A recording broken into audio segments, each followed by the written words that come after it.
আমাদের বাড়িতে গরমকালে বিছনার চাদরগুলো তুলে রাখা হয় না, একদম নতুনের মতন অবস্থায় থাকে না।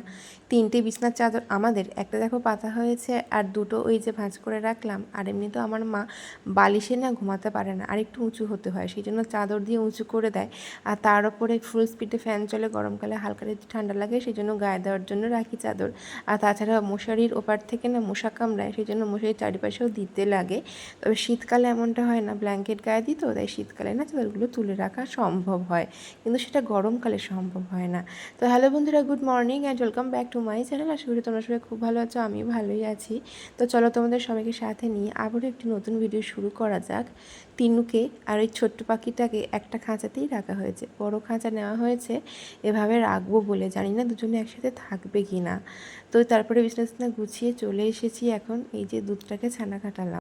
অনেকটা পরিমাণ দুধ যখন কেটে যায় খুব গায়ে লাগে, তাই এবারে না মনে হয় ছানাটা অনেক উঠবে, অনেকটা পরিমাণে দুধ আর ওই যে কেটে গেছে, সেই জন্য ছানা কাটাতে বসিয়ে দিয়েছি।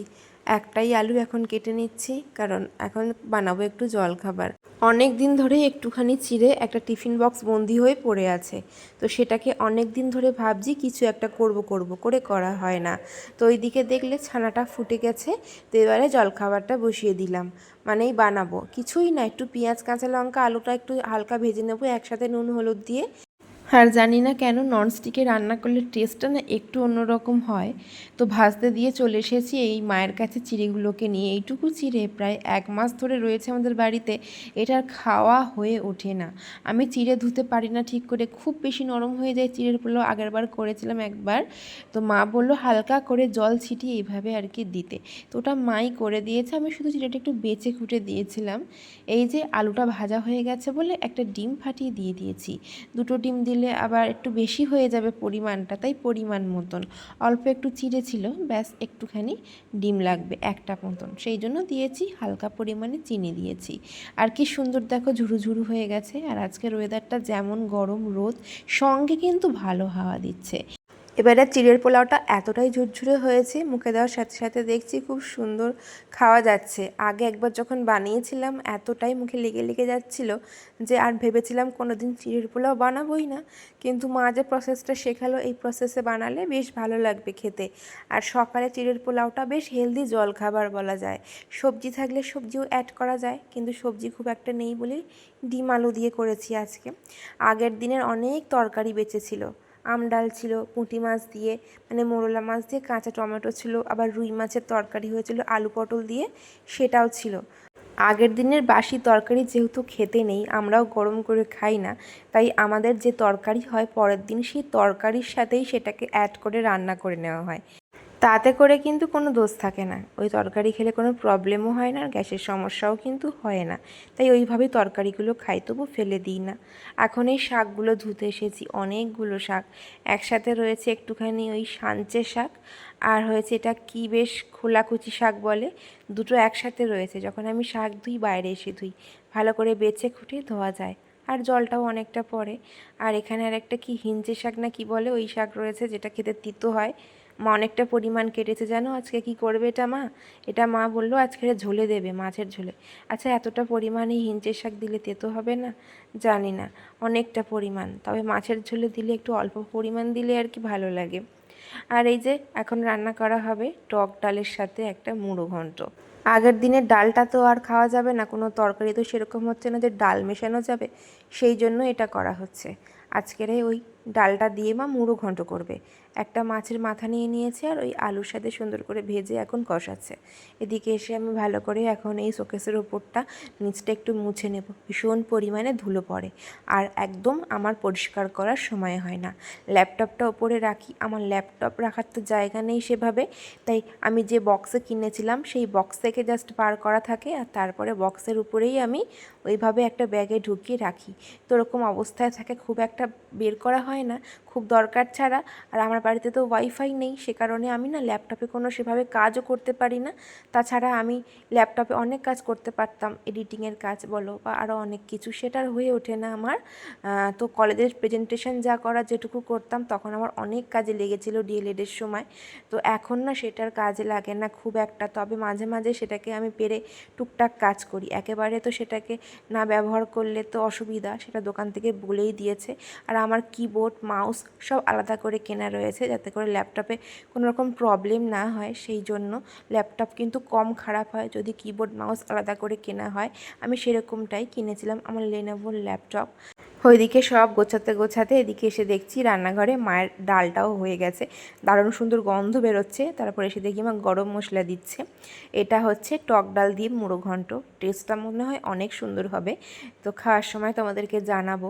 এই যে দেখো সেই ছানা কাটিয়েছিলাম, এখন ভালো করে জল ঝারিয়ে সুন্দর করে রেখে দিচ্ছি। ছানার জল খেতে আমার একদম ভালো লাগে না, সেই জন্য খাই না। আর মা তো মানে মেপে মেপে জল খায়, তা না হলে মা কখন খেয়ে নিত এই ছানার জল, তাই এক্সট্রা জল খেতে পারে না বলেই ওটা এখন ফেলা যাবে।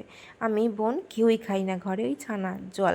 আর বোন তো ছানা খায় না, আজকে ভেবেছিলাম ছানায় চিনি মিশিয়ে রাখবো, তবে ভাবলাম না, অনেকটা ছানা আছে, একদিন এটা দিয়ে পনির তৈরি করব। পনিরের যা দাম সেটা কেনাই হয় না, তাই মাঝে মাঝে ছানা কাটালে বানাতে ইচ্ছা করে। আজকের বাইরেই স্নান করব, তবে আমাদের এই কলটা থেকে কালো কালো কী সব ওঠে জলের সাথে, তখন স্নান করতে ইচ্ছে করে না, তবে জলটা দারুণ পরিষ্কার। তো যাতে কালো কালো না ওঠে সেই জন্য মা বললো এভাবে গামছা মুখে বেঁধে নিয়ে যদি মানে জলটা বের করা যায় তাহলে জল একদম পরিষ্কার হয়। তো সেটাই আর কি করছি। ভালো মতন জলটাও কি সুন্দর নর্মাল বেরোচ্ছে, একদম ঝকঝকে পরিষ্কার, আর কোনো রকম কিন্তু নোংরাও নেই। এবারে ভালো স্নান করা যাবে আর কি। তখন প্রায় 2টো বাজছিল, যদি বাইরে আমি স্নান না করতাম আর বাথরুমে স্নান করা হতো না, কারণ আমাদের ওই বাথরুমের যে কলগুলো আছে ওখান থেকে জলটা খুবই কম বেরোচ্ছে, হয়তো আয়রনের সমস্যা হচ্ছে কোনো রকম, তাই না একদম জল পড়ে না। স্নান করতে গেলেই ওখানেই লেগে যাবে আধ ঘন্টা জল পড়তে পড়তে, সেই জন্য এই বাইরে স্নান করে নিলাম, জল ভালো পড়ে আর মানে দেরি করে লাভ নেই তাই। আর এই গরমকালে না ওই কলে স্নান করতে এত ভালো লাগে, জলটা এত ঠান্ডা, আমার তো আরও স্নান করতে ইচ্ছে করছিল, তবে বেশিক্ষণ স্নান করলে আমি জানি ঠিক ঠান্ডা লেগে যাবে। তো এবার স্নান টান করে এসে বাবাকেও স্নান করিয়ে দিলাম।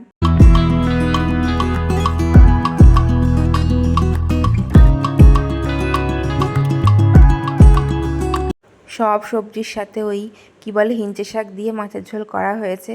আর এই যে দেখো ডাল, যে টক ডালের মুড়ো ঘন্ট, আর ওই যে শাক ভাজা যেটা সাঞ্চের শাক, আর হচ্ছে যে ওই খোলাকুচি শাক ছিল। ভাজাটা খেতে ভালো হয়েছিল, শাক ভাজাটা। মাছের ঝোলটা তেতো হয়েছিল একটু একটু। আর এই যে ডালটা আমার দারুণ লেগেছিল।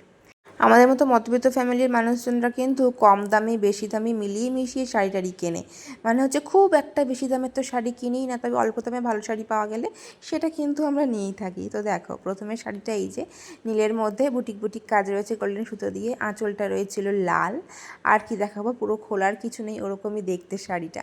এটা হচ্ছে একটা ঢাকাই শাড়ি, খুব সফট একটা কালার, দেখো কি সুন্দর সবুজটার এরকম আঁচলটা রয়েছে, পুরো শাড়িতে এরকম অল ওভার কাজ রয়েছে। আর এটা একটা হলুদ শাড়ি, জানি না এটা কী নাম, তবে এর পাড়টাও খুব সুন্দর, আঁচলটাও দারুণ গর্জিয়াস, পুরো শাড়িটা দারুণ লালের বুটি বুটি বুটি বুটি কাজ করা রয়েছে। আর হচ্ছে যে এবারে দেখাই তোমাদেরকে এই যে ঢাকাই, এটা ঢাকাই সিল্ক, এরকম মেরুন বা ব্রাউন কালারের একটা পাড়, আর এই যে রিগেল গ্রিন, পুরো শাড়িটা এরকম, আর লাল এরকম ধরনের আঁচল রয়েছে। আর এই হলুদ শাড়িটার নামও জানি না, তবে বিয়েবাড়িতে শাড়িগুলো খুব ভালো যায়। এরকম সারা শাড়িতে রয়েছে কাজ, আর আঁচলটা দেখতে পাচ্ছ তোমরা এরকম, আর পাড়টা একটু চওড়া মতো এই শাড়ির। আর এই যে দেখো এই শাড়িটা হচ্ছে এপারা সিল্ক, যেটা হচ্ছে 2টো কালারে আসে, এরকম নীল আঁচল আর কুঁচিটা লালে যায়, আর নীলটা পুরো বডিতে পড়ে, এরকম ছোট ছোট কাজ রয়েছে শাড়িতে পুরো গোল্ডেন দিয়ে। আর এই যে শাড়িটা সবুজ, এটা আমার বান্ধবীর বিয়েতে আমি নিয়েছিলাম, তোমরাও দেখেছিলে যখন তোমাদের সঙ্গে শেয়ার করেছিলাম। তো এরকম পুরো শাড়িতে কাজ, আর কি দারুণ আঁচলটা দেখতে পাচ্ছ, আর পাড়টাও তো অসাধারণ দেখতে, দেখলে তোমরা। তো আগের শাড়িগুলো তো বিয়েবাড়িতে যাওয়ার জন্য মোটামুটি পরা যাবে, আর এই শাড়িগুলো এবার সিল্কের মধ্যে চলো দেখাই। এরকম শাড়িতে বুটি বুটি কাজ রয়েছে, দেখো শাড়িটা রানি কালারের মধ্যে আসছে, আর আঁচলটা ঠিক এইরকম, আর এরকম পুঁথির কাজ রয়েছে। আর এই শাড়িটা জানি না কি নাম, তবে খুব সফট একটা সিল্ক, হলুদের সঙ্গে একদম ওই রানি কালারের পাড়, এই কম্বিনেশনটা দারুণ সুন্দর। আঁচলটা ঠিক এইরকম যাচ্ছে। আর এই দেখো এটা নীল কালারের একটা সিল্ক, একদম সফট সিল্ক, হাতে ধরলে একদম মুঠি হয়ে যাবে। পুরো শাড়িটি এরকম, আর পাড়ে এরকম পুঁতুল পুঁতুল আঁকা রয়েছে, আর হচ্ছে যে এরকম কলকা করা। এটা হচ্ছে একটা পেপার সিল্ক, এরকম সাদা বক্স বক্স যাচ্ছে পুরো অল ওভার বডিতে, আর পাড়ে রয়েছে এরকম অরেঞ্জ কালার ময়ূর ময়ূর দিয়ে। সবুজ হলুদের সাথে একটা শাড়ি পরার ইচ্ছে হয়েছিল বলে শাড়িটা নিয়েছিলাম। দারুণ একটা কালার, এরকম পুরো অল ওভার কাজ, আর পাড়টা হলুদের মধ্যে, আঁচলটা ঝুরি ঝুরি দেওয়ার রয়েছে। আর এই একটা চুমকি শাড়ি, যেটা একদম হালকা কালারের, কিন্তু সাদা নয়, একটু হালকা টাচ আপ আছে সবুজ সবুজের এরকম একটা ভাব। আর আঁচলটা এরকম চুমকির কাজ, আর পাড়ের দিকে লম্বা লম্বা সরু সরু চুমকি দিয়ে কাজ করা, এত ছোট দেখাই যায় না চোখে আর কি চুমকিগুলো। আর এটা বডি কালারের একটা খুব সুন্দর সিফনের যে সফট শাড়িগুলো হয় সেইগুলো, এরকম সরু পাড় রয়েছে। আঁচলটাতে সূক্ষ্ম কাজ চোখে দেখাই যাবে না এরকম। আর আরেকটা এরকম একই সেম কালারের রয়েছে, কোনো কাজ নেই, একদম প্লেন, তবে পাড় বসালে এটা তো আলাদা করে বেশ ভালো লাগবে। চলো এবার দেখাই এরকম একটা শাড়ি, এটাকেও মনে হয় পেপার সিল্ক বলে। খুব সুন্দর একটা কালার আসছে, মোটা মতন পাড়, মানে রানি কালারের পাড় আর কি। আর সারা শাড়িতে এরকম কাজ রয়েছে, মানে এরকম বিস্কিট কালারের মতন গোল গোল গোল গোল। আর আঁচলটাও খুব সুন্দর, জানি না এই শাড়িটার কী নাম, তবে শ্যাওলা কালারের মধ্যে এভাবে যাচ্ছে। আর হচ্ছে পাড়টা এরকম পিঙ্কের সাথে মানে বর্ডার দেওয়া, আর খুব সফট কিন্তু শাড়িটা। আর এবার চলো লাল পেড়ে সাদা শাড়ি দেখাই, আমার কয়েকটা রয়েছে। এটা প্রথমেই বলি তোমাদেরকে, খুব একটা সাদা না, বুঝতে পারছো, অফ হোয়াইট, আর এরকম মেরুন কালারের মধ্যে আসছে আঁচলটা, পাড়টাও সেম ওরকমই, কালারটা কিন্তু খুব মিষ্টি আর গর্জিয়াস কালার। আর এই দেখো এটা হ্যান্ডলুম একটা শাড়ি, মোটা মতন পাড়, এরকম হরিণ হরিণ ফুল ফুল দিয়ে অল ওভার বডিতে। আর আঁচল এরকম রয়েছে একটা মেয়ে, আর এরকম হরিণ হরিণ পাতা পাতা টাইপের কাজ। আর এরকম একটা বলবো না, একটা লাল সাদা, তবে কালো লাল সাদা সব একসাথে রয়েছে বলে আমি লাল সাদার মধ্যেই রেখেছি। একটু খুব সুন্দর ইউনিক টাইপের ডিজাইন। আর এটা একটা এরকম লাল পেড়ে সাদা শাড়ি, যেটা নাচের পরীক্ষা দেওয়ার সময় প্রচুর পরেছি। আঁচলটা দেখো কি সুন্দর দেখতে, আর পাড়টাও খুব সরুর মধ্যে ভালো, এটাও বেশ ভালো। নাচের পরীক্ষার সময় না এগুলো খুব লাগতো শাড়িগুলো, খুব গর্জিয়াস একটা কালার। শাড়িটা পরলে দারুণ লাগে, পাড়টা কি সুন্দর সরু, আঁচলটা দেখছো কি সুন্দর দেখতে। আর পুরো শাড়িতে লম্বা লম্বা ছোটো ছোটো পাশা পাশার ডিজাইন রয়েছে, বুঝতেই পারছো। আর এই লাল পেড়ের সাদা শাড়িটা না আমাকে আমার পিসি দিয়েছিল ওই নাচেরই জন্য, তো অনেক দিন আগের শাড়ি এটা, এরকম আগের ডিজাইনগুলো সব ছিল। আর এই যে এটা একটা গরদের শাড়ি, এরকম অল ওভার কাজ রয়েছে, আর পাড়টা কি সুন্দর দেখতে পাচ্ছ, আর আঁচলটা তো আর কিছু বলারই নেই। তো এই ছিল আমার শাড়ির কালেকশন, সব দেখাতে পারলাম। নেক্সট ভিডিওতে আমি পরেরগুলো দেখিয়ে দেবো।